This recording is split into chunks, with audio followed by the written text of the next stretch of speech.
జై శ్రీమన్నారాయణ. ఓం నమో వెంకటేశాయ. కన్ముక్ల గ్రామము, బుధాన్ పోచపల్లి మండలము, యాదాద్రి భువనగిరి జిల్లాలో గత 23 ఏళ్లుగా ఈ గ్రామంలో ఉన్న దేవాలయానికి వార్షిక బ్రహ్మోత్సవం చేయటము ఆనవాయితీ. పాంచరాత్ర ప్రకారము 5 రోజుల కార్యక్రమం ఉంటుంది. ఇందులో భాగంగా 3వ రోజు స్వామివారికి తిరుకల్యాణ మహోత్సవము అంగరంగ వైభవంగా జరుగుతుంది. బ్రహ్మోత్సవంలో భాగంగా ఈ రోజు స్వామివారికి తిరుకల్యాణ మహోత్సవం జరిగింది. ఈ కార్యక్రమానికి భక్తులు అధిక సంఖ్యలో రావటము చాలా ఆనందకరంగా ఉంది. అదేవిధంగా స్వామివారి యొక్క తిరుకల్యాణ మహోత్సవంలో విశ్వక్షేణ ఆరాధన, పుణ్యవాచనము, అదేవిధంగా రక్షాబంధనము, స్వామివారికి లగ్నాష్టంతో పాటు వేద బ్రాహ్మణులతోటి పండిత సన్మానం కార్యక్రమంతో పాటు స్వామివారికి తిరుకల్యాణ మహోత్సవం అంగరంగ వైభవంగా జరిగింది. ఈ కార్యక్రమంలో భక్తులంతా కూడా అధిక సంఖ్యలో పాల్గొని కళ్యాణం తిలకించి స్వామివారి కృపకు చాలా భక్తులు కూడా పాత్రులయ్యారు. అదేవిధంగా మాకు ప్రతి ఏటా కూడా జనాదరణ బాగా పెరుగుతూ వచ్చింది. ఈసారి మాకు ఎస్టిమేషన్ 2 అనుకున్నాం, కానీ ఈసారి మాత్రం భోజనానికి మాత్రం స్వాములు కళ్యాణం తిరుపతి మాత్రం దగ్గర 4 దాకా వచ్చారు. అదేవిధంగా ముఖ్య అతిథులు జగదీష్ రెడ్డి గారు మాజీ ముఖ్యమంత్రి వర్యులు, అదేవిధంగా పల్లెశేఖర్ గారు మాజీ ఎమ్మెల్యే గారు, అదేవిధంగా ప్రముఖ సీనియర్ శివాజీ గారు జరిగింది. ఈ కార్యక్రమం కూడా అంతా భక్తులతో బాగా జరిగిందని తెలిసి చెప్తున్నాం. జై శ్రీమన్నారాయణ. ఓం నమో వెంకటేశాయ. వినా వెంకటేశం ననాదో ననాద సదా వెంకటేశం స్మరామి స్మరామి. అరే వెంకటేశం ప్రసీద ప్రసీద, ప్రియం వెంకటేశం ప్రయచ్చ ప్రయచ్చ. ఓం శ్రీ కన్ముక్ల వెంకటేశ్వరాయ నమః. గత 23 సంవత్సరాల నుంచి ఈ నేటి వరకు అంగరంగ వైభవంగా బ్రహ్మోత్సవాలు నిర్వహిస్తున్నాం. మరి ఈ సంవత్సరం కూడా ఉత్సవ కమిటీ సభ్యులు, ఉత్సవ కమిటీ అధ్యక్షులు, ముఖ్యంగా గ్రామ ప్రజలు, భగవద్భక్తులు అందరూ కూడా, మరి స్నేహితులు, బంధువులు అందరూ సహకరించారు. ఈరోజు మరి ఇంత మంచి కార్యక్రమం జరగడానికి మీడియా సహకారం ఉంది, ప్రజల సహకారం ఉంది. ముఖ్యంగా దేవుడి యొక్క ఆశీస్సులు మెండుగా ఉన్నాయి. ఈ ఆలయం దినాదిన అభివృద్ధి కావడానికి కోసం ఇక్కడ ఉన్నటువంటి అర్చక స్వామి, పరిచారకులు, ఇక్కడ చేసేటువంటి పని వాళ్ళు కూడా ఇంత నీటిగా ఉందంటే ఈ ఆలయం వాళ్ళ సహకారం కూడా ఉంది. మరి అదే రకంగా మరి దీనికి నేను అభివృద్ధి చేస్తున్నానంటే నా వెనక నా శ్రీమతి గారు పుష్పలత గారు, మరి నా కుటుంబ సభ్యులు, పుత్రుడు అభిలాష్ రెడ్డి, బాంధవి, శ్రీజ అందరూ కూడా నా వెన్నుంటుండి మనం దేవుణ్ణి, మన ఆలయాన్ని ఇంకా అభివృద్ధి చేయాలా. చిన్న గ్రామం అయినప్పుడు కూడా నేనే ఆలోచనతో నాకు ఎప్పటికప్పుడు సపోర్ట్ చేస్తూ ఉంటారు. మరి వారికి కూడా ప్రత్యేక ధన్యవాదాలు. ఇంకా మునుముందు కూడా ఈ చిన్న గ్రామం ఉన్నటువంటి దేవాలయానికి మరి కేటీఆర్ గారు, గౌరవ వర్కింగ్ ప్రెసిడెంట్ కేటీఆర్ వస్తని మరి అనివార్యకాలను రాలేకపోయారు.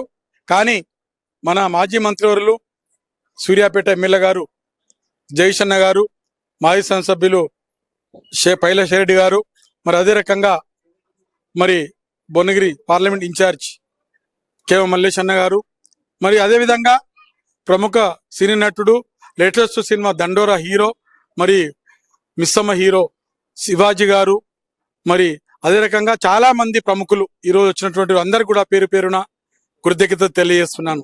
ఏ ఆలయం అభివృద్ధి కావాలంటే భక్తులు కావాలా, భక్తులకు భగవంతునికి అనుసంధానం పూజారి, ఇంకా అభివృద్ధి కావాలా, ఇంకా చేయాలంటే పూజారి యొక్క మీదనే ఆధారపడి ఉంటది. మరి ఇంకా కూడా మున్ముందు ఈ ఆలయాన్ని అభివృద్ధి చేయడానికి కోసం గ్రామ ప్రజలు, భగవద్భక్తుల సహకారం కావాలి. రాబోయే 2025 సంవత్సరంలో పుష్కరిణి 25 సంవత్సరాలైనటువంటి సిల్వర్ జూబ్లీ ఈ బ్రహ్మోత్సవ గుడి గట్టి జరుగుతుంది. దానికి ఇంకా పెద్ద ఎత్తున చేయాలనే ఆలోచన ఉంది. మరి ఉత్సవ కమిటీ సభ్యులు యువకిషోరం, ఉప సర్పంచ్ మా అడ్వకేట్ మైపాల్ రెడ్డి గారు ఈ రోజు నుంచి, ఈ బ్రహ్మోత్సవం నుంచి వచ్చే బ్రహ్మోత్సవాల వరకు కూడా తనే ప్రతి విజయదశమి అనుకోండి, సీతారామ కళ్యాణం అనుకోండి, ఏదైనా కూడా హిందూ పండుగలని మన ఆలయం తరపునే ఎక్కువ శాతం నిర్వర్తించాలని చెప్పి కోరుతున్నాను. మరి అదే రకంగా ఇంకా అభివృద్ధి చేయాలంటే చాలా ఉన్నాయి.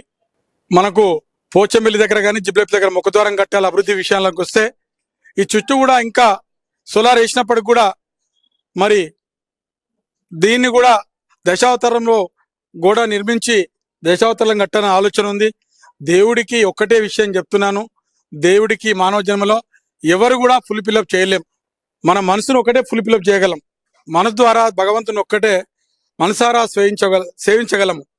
కానీ ఆభరణాలు ఇచ్చో, డబ్బులు ఇచ్చో, స్వామివారికి మనం పూర్తిగా చేయలేమని నా యొక్క అభిలాష. మరి ఈ కార్యక్రమానికి సుమన్ టీవీ నోముల బ్రదర్ మీడియా మిత్రులు కూడా చాలా చక్కగా సహకరించారు. ఇంకా మునుముందు కూడా సహకారం ఉండాలా. ఒక ఆలయం అభివృద్ధి విషయాలలో మీడియా జనం ఎంత ప్రచారం చేస్తుందో మీడియా కూడా అంత ప్రచారం చేస్తే, వాస్తవాలను ప్రచారం చేస్తే అది అభివృద్ధికి వస్తుందని చెప్పి ఆశిస్తున్నాను. జై శ్రీమన్నారాయణ, జై జై శ్రీమన్నారాయణ, జై గోవింద, జై జై గోవింద. కన్నుముకుల గ్రామానికి ఉప సర్పంచ్ని. ఈ బ్రహ్మోత్సవాల్లో ఉత్సవ కమిటీకి అధ్యక్షత వహిస్తున్నాను. మా కమిటీ మెంబర్స్ కూడా అందరూ చాలా చక్కగా పనిచేసి ఈ బ్రహ్మోత్సవాలను విజయవంతం చేశారు. ఈరోజు స్వామివారి కళ్యాణానికి ప్రత్యక్షంగా మరియు పరోక్షంగా కూడా మీ సుమన్ టీవీ వారి ఆధ్వర్యంలో పెట్టిన లైవ్ ప్రోగ్రాం వల్ల స్టేట్ మొత్తం కూడా చూస్తున్నందుకు చాలా సంతోషంగా ఉన్నది. అదేవిధంగా ఈసారి ఈ బ్రహ్మోత్సవాలకి అత్యధిక జనం పాల్గొని ఇట్టి బ్రహ్మోత్సవాలను చాలా విజయవంతం చేశారు. మాకు చాలా ఆనందంగా ఉన్నది. నేను పాల్గొనడం ఇది రెండోసారి. కానీ మా వెంకటేశ్వర స్వామి ఆలయానికి వచ్చి ఇక్కడ కళ్యాణం కానీ ఇక్కడ ఆలయానికి వచ్చిన భక్తులకు ప్రతి ఒక్కరికి మంచి అనుకున్న కోరికలు నెరవేరుతాయి.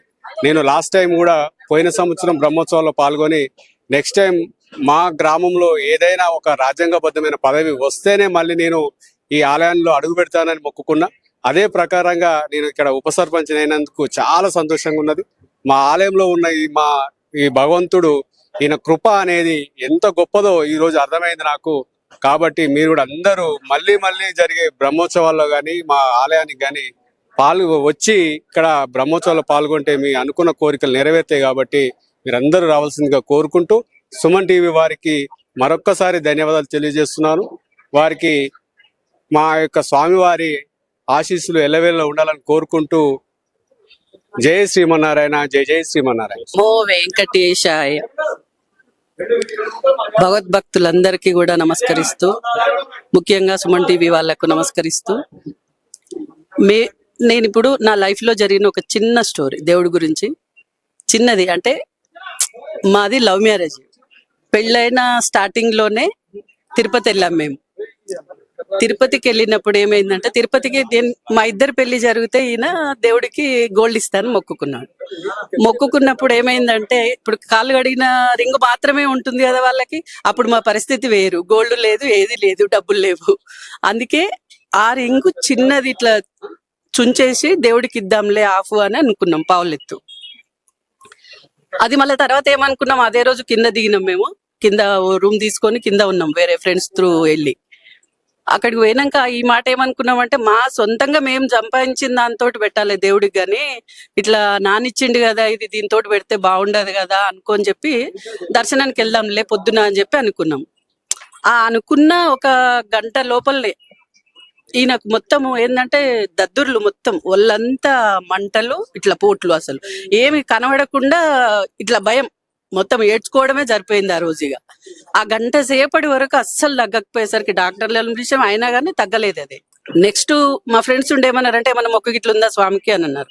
అయితే మొక్కినాము, ఇట్లుంది, కాకపోతే మేము సంపాదించింది కాదు కదా, అది అమ్మ వాళ్ళది కదా, మేము సంపాదించినప్పుడు పెడతాం అనుకున్నామంటే, వద్దు బిడ్డ, మీ దగ్గర ఉన్నది మీరు పెట్టేసేయండి, అదే ఏదైనా ఏం కాదు, మీకు పెట్టింది కాబట్టి మీదే అని చెప్పి వాళ్ళు అన్నప్పుడు మేము దాంట్లో నుంచి అప్పుడే 2 ముక్కలు చేసేసి దేవుడికి అని చెప్పి పక్కకు పెట్టేసినాం. పక్కకు పెట్టేసినాక ఒక 1 అవర్ లోపలనే ఏ మెడిసిన్ లేదు, ఏది లేదు, పోట్లు మంటలు మొత్తం తగ్గిపోయినాయి.